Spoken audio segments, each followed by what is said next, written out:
Gourbert, la fête communale n'aura pas lieu, mais pour la bonne cause, la municipalité très touchée par la dévastation de la ville de Jérémie en Haïti par l'ouragan Matthew a annulé les festivités. Il y aura bien des événements, mais pour recueillir des fonds pour Haïti. Basse-Terre a entêtement et demi. Marius Panchard ne veut rien céder à l'UGTG. Du coup, le ton s'est durci entre les partis. L'UGTG promet de monter d'un cran le niveau de la mobilisation. Les écoles étaient fermées aujourd'hui à Basse-Terre. 32 jeunes qui ont passé avec brio les tests de la gendarmerie vont rejoindre les rangs de la réserve. Ils ne sont pas de trop pour aider à combattre l'insécurité. Beaucoup de jeunes Guadeloupéens veulent désormais aider à rétablir l'ordre dans le pays. Bonsoir à toutes et à tous. Un petit mot d'excuse de Barbara Olivier qui n'a pu être avec vous ce soir pour cette édition de ce jeudi 3 novembre 2016. En novembre 2009, la ville de Gourbert se jumelait avec celle de Jérémie en Haïti. Or, celle-ci vient d'être complètement dévastée par l'ouragan Matthew. Du coup, pour marquer sa solidarité avec sa partenaire haïtienne, le maire a décidé d'annuler la fête communale. Le reportage de Nathalie Dinan, Moïse Exter et Patrick Curie.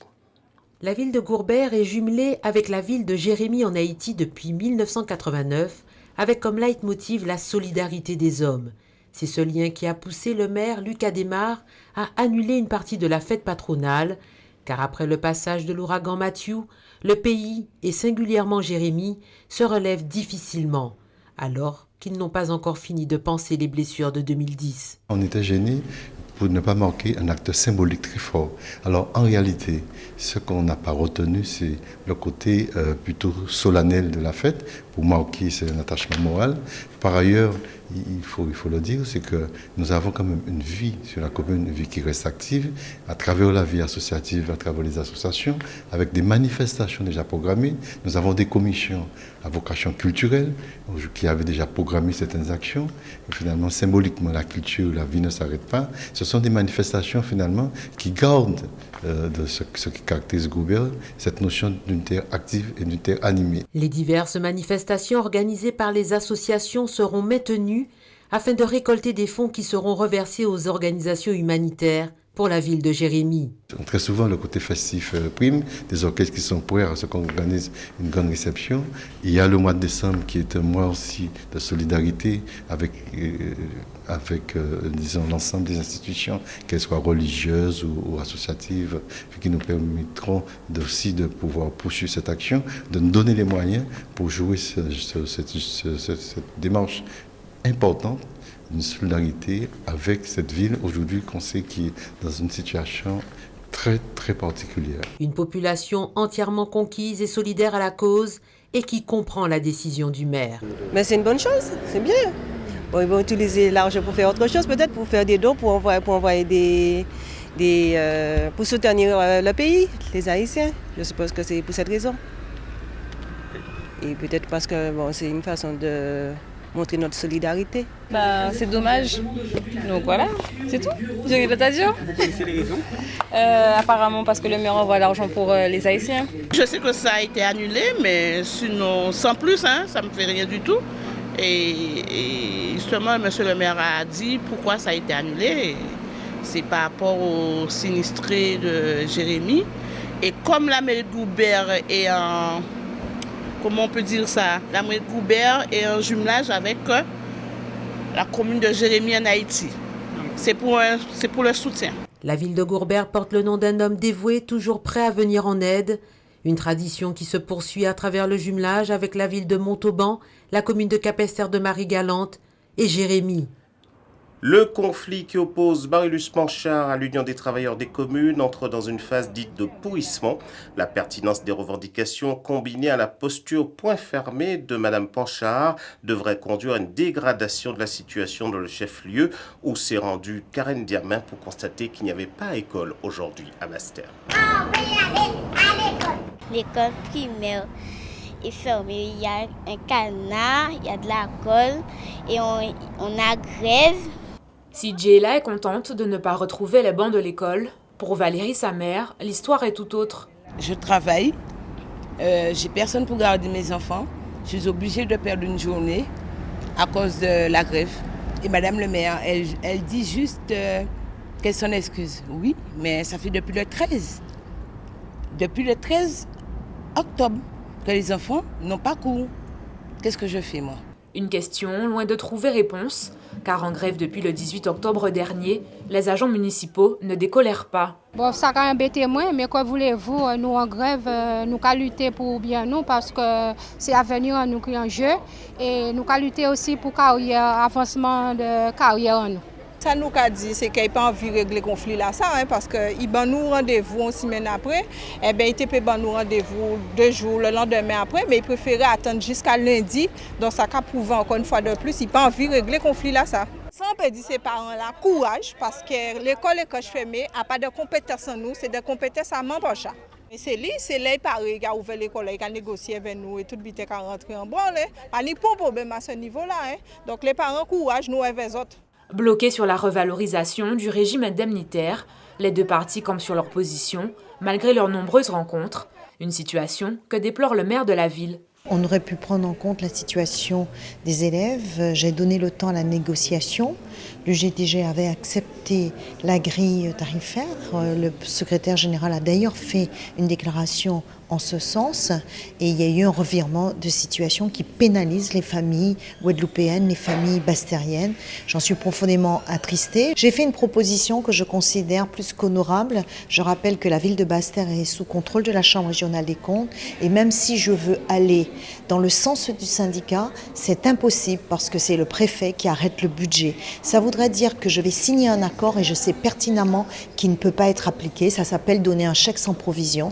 Il est irresponsable de la part d'un élu de se comporter comme ceci. Demain, les écoles primaires et maternelles resteront fermées et municipalités et syndicats se retrouveront lundi prochain dans l'espoir de signer un protocole d'accord.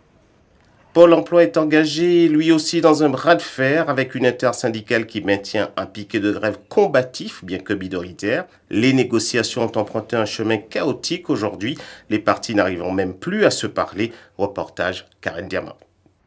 Avec un cahier de revendications de 43 points, les agents Pôle emploi sont toujours mobilisés. Après plusieurs rencontres mitigées mais fructueuses, les négociations devaient reprendre aujourd'hui. Aujourd'hui, nous pensons qu'enfin qu'elle nous dépêche pour les négociations parce qu'une fois qu'elle est comme partie et qu'elle n'a pas traîner des directeurs nous là tout partout des douailles, nous pensons qu'elle peut revenir aujourd'hui à la table de négociation. D'ailleurs, il va nous rendez-vous à DZ. À DZ, il a venu car était debout, ça dit qu'il ne veut pas négocier. Donc il part dans posture à monde qui veut négocier. Donc lui, ça qu'il a cherché, c'est faire traîner les choses, faire le pourrissement des choses et puis après il dit oui à Pôle emploi et grève là quand lisé ou je sais pas trop quoi, c'est ça qu'il a cherché. Dernier point nous t'ayez avancé non parce que nous voyons 2 points qui manquaient à finaliser. Dernier point nous t'ayez c'est les conditions de travail. Ces points-là, ça nous a doué ripon aujourd'hui là parce que dernière fois nous voyons c'était mercredi à Vignaman M comme parti. D'accord, depuis un point d'un semaine qu'il est parti. Et nous devons continuer aujourd'hui là. Mais alors que les syndicats s'étaient réunis en unité d'action, 2 d'entre elles ont quitté les rangs, empêchant la poursuite des négociations selon la direction. Là, il y a 2 organisations syndicales qui sont sorties du mouvement et nous disons que ce sont les grévistes qui doivent signer un protocole de fin de conflit. Et donc la direction essaie de diviser les organisations syndicales, essaie de diviser les collègues pour pouvoir s'en sortir et faire traîner les négociations, pourrir le mouvement. Et voilà quoi, donc les grévistes sont déterminés et nous disons qu'il faut absolument que ce soit avec les organisations syndicales qui sont en grève et les collègues qui sont grévistes que la direction signe un protocole d'accord de fin de conflit.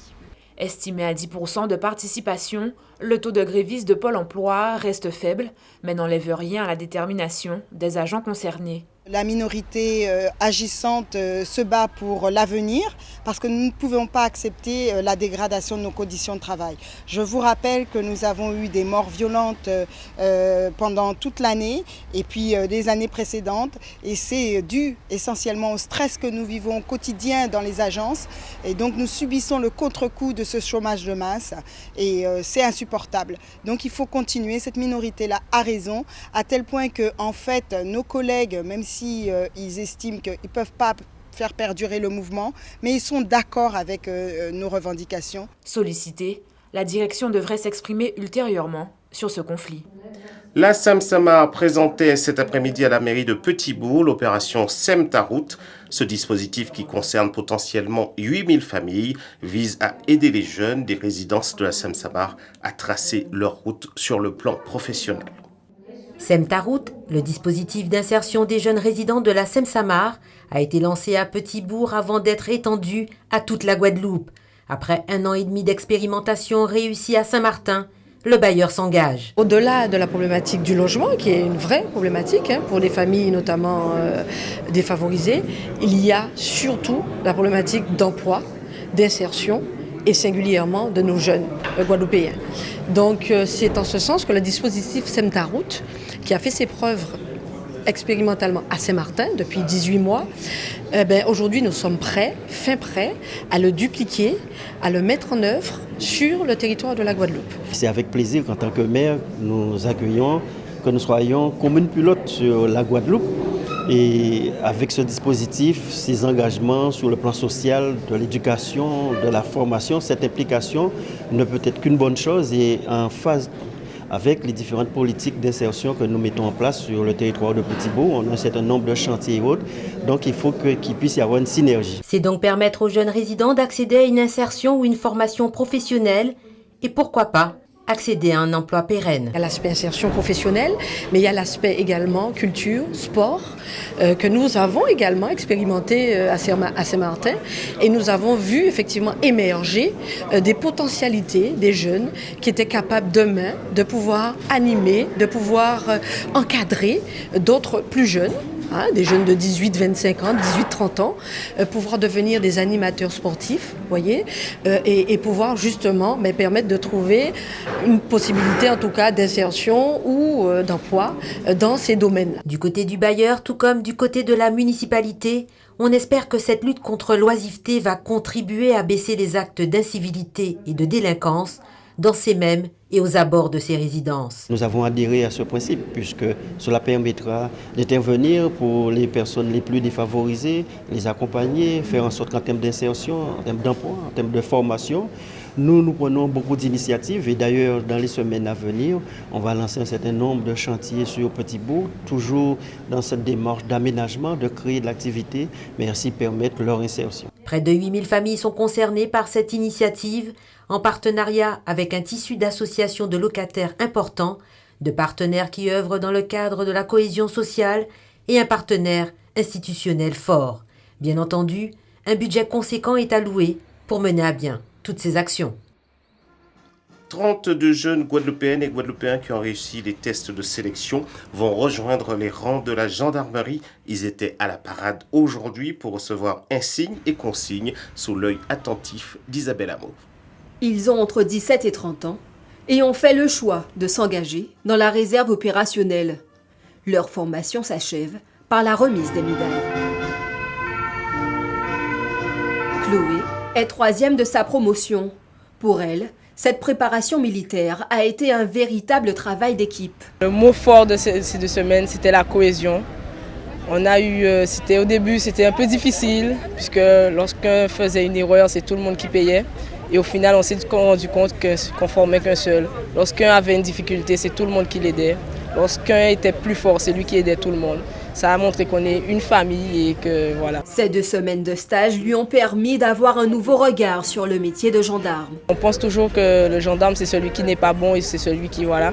Mais au final, c'est celui qui est toujours là pour aider, pour l'accompagner dans le service public. Et nous, on sera surtout au niveau, sur la route. Lorsqu'on dit que bon oui, il m'a donné une amende, oui c'est vrai, mais c'est pourquoi? C'est pour un bien, pour éviter demain après ce qui peut se passer. Donc ça nous a montré beaucoup de choses ce stage. Il nous a ouvert l'esprit sur de nombreuses choses dans la gendarmerie, ainsi que sur la vie de tous les jours. Dans un contexte de violence et de menaces terroristes, l'État souhaite impliquer davantage les réserves sur le terrain.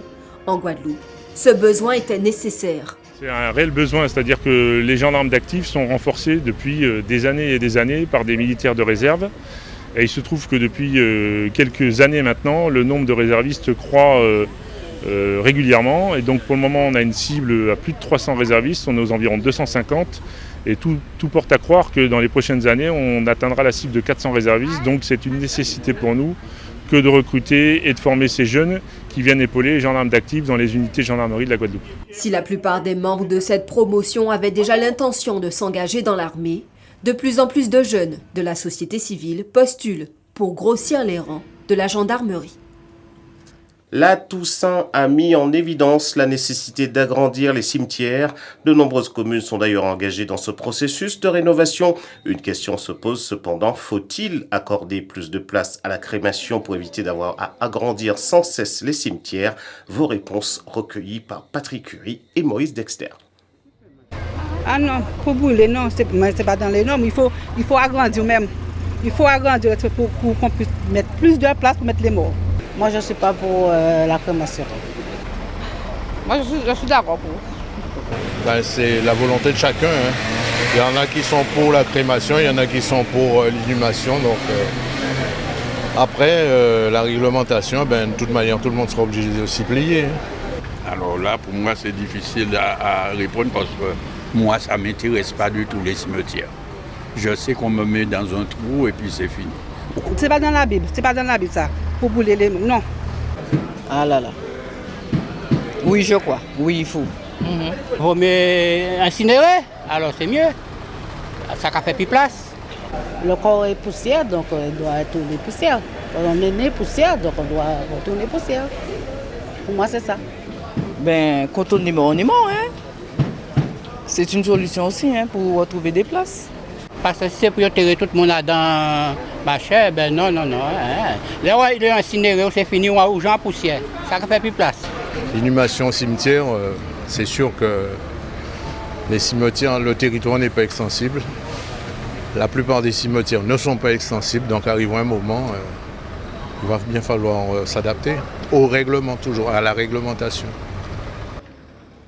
Dans le cadre de la mise en œuvre de sa politique en faveur du sport et de la santé, la région Guadeloupe, en partenariat avec l'association Handisport Rally, a donné ce matin une conférence de presse sur la première édition à venir du Handi Day. De quoi sera fait cette nouvelle journée en faveur des handicapés? La réponse de Linda Kayarsi. Permettre aux familles guadeloupéennes de découvrir des activités sportives et culturelles accessibles à tous, avec un accent particulier porté aux personnes en situation de handicap. Tel est l'objectif de la première édition de Handi Day, journée handicap, sport et découverte. Nous, on veut que ce soit une journée de lien en âge pour les valides et les moins valides et que la famille soit là, les grands-parents, les enfants. On veut vraiment faire comment est-ce que je peux vous expliquer ça ? On veut que tout le monde soit là pour partager ce moment et découvrir ensemble des activités. Toute la journée, il y aura des temps forts qui seront entrecoupés de conférences. Le public pourra participer avec les moins valides à jouer au cécifoot, à jouer au handball, à faire du tennis de table. Tout le monde partagera ce moment. Handi Day, événement inédit dans la Caraïbe où des professionnels du sport de la santé seront présents pour conseiller les participants, quelle que soit la nature de leur handicap. La région est très sensible à ça puisque dans le cadre de notre développement sur les équipements sportifs, les équipements aussi pour l'accessibilité, nous prévoyons vraiment que le droit au handicap puisse être bien respecté dans ce que nous faisons. Quels que soient les sportifs, dès lors qu'ils doivent se déplacer ou conforter leur performance, la région est là pour les aider. Il n'y a pas de différence entre le champion valide et le champion handicapé. Rendez-vous donc le 5 novembre au Vélodrome à Médé-Détroux.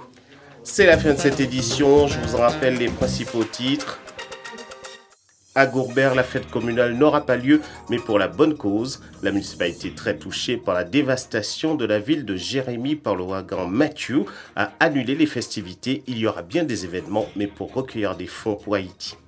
Basse-Terre à entêtement et demi. Marius Ponchard ne veut rien céder à l'UGTG. Du coup, le ton s'est durci entre les partis. L'UGTG promet de monter d'un cran le niveau de la mobilisation. Il n'y avait pas école aujourd'hui à Basse-Terre. 32 jeunes qui ont passé avec brio les tests de la gendarmerie vont rejoindre les rangs de la réserve. Ils ne sont pas de trop pour aider à combattre l'insécurité. Beaucoup de jeunes civils en Guadeloupe veulent rejoindre les rangs de la gendarmerie par pur esprit civique. Voilà pour la fin de cette édition. Bonne soirée à tous.